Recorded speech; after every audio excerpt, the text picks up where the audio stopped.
थी। उनके माताजी थी, उनके माताजी के नाम से एक स्कूल ने चिट्ठी लिखी कि आपका विद्यार्थी, आपका बच्चा बहुत कमजोर है, हमारे स्कूल में पढ़ने के लायक नहीं है।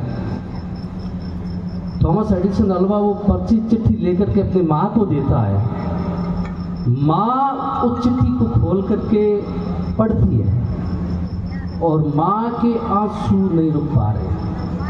थॉमस एडिसन अल्वा ने कहा कि माँ मुझे बताओ तो सही कि चिट्ठी में ऐसा क्या है कि आप इतना रो रही है। माँ ने कहा कि इस चिट्ठी में ऐसा लिखा हुआ है कि आपका बच्चा बहुत विशिष्ट है, हमारा विद्यालय इसके लिए उपयुक्त नहीं है, आप किसी और बेहतर विद्यालय की खोज कीजिए जिसमें ये अध्ययन कर सके।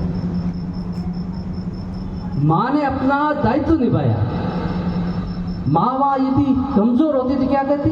अपने बच्चों को फटकार लगाती, तू कमजोर है, बाकी बच्चे पढ़ रहे हैं, तू नहीं पढ़ रहा है, तू नालायक है। लेकिन माँ ने अपना फर्ज निभाया कि उसकी कमजोरी नहीं बताई। उसने कहा कि तू सबसे ब्रिलियंट स्टूडेंट है, तुझे पढ़ने के लिए किसी और स्कूल की आवश्यकता है। थॉमस एडिसन अल्वा पढ़ता रहा। 14 साल की उम्र में उसने काम करना शुरू कर दिया। ये इंटरेस्टिंग बात है, 14 साल की उम्र में थॉमस एडिसन अल्वा ने काम शुरू किया। 25 साल की उम्र में उसने अपने जीवन का पहला पेटेंट अपने नाम किया।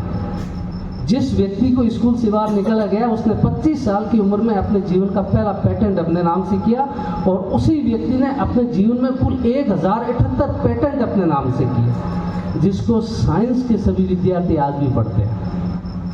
एक दिन वो संदूक खोल करके बैठ गया और उस संदूक में वो चिट्ठी स्कूल ने लिखी थी वो थॉमस एडिसन अल्वा के सामने आ गई। और चिट्ठी में लिखी थॉमस एडिसन अल्वा भी माँ की तरह रोने लगा कि मेरी माँ मेरी कितनी बड़ी गुरुजन है कि जिस कमजोर विद्यार्थी को आज इतना बड़ा साइंटिस्ट बना दिया। यदि वो माँ ही उसका सहभागी नहीं बनती तो आप मान करके चलिए कि थॉमस एडिसन अल्वा को कोई नहीं था।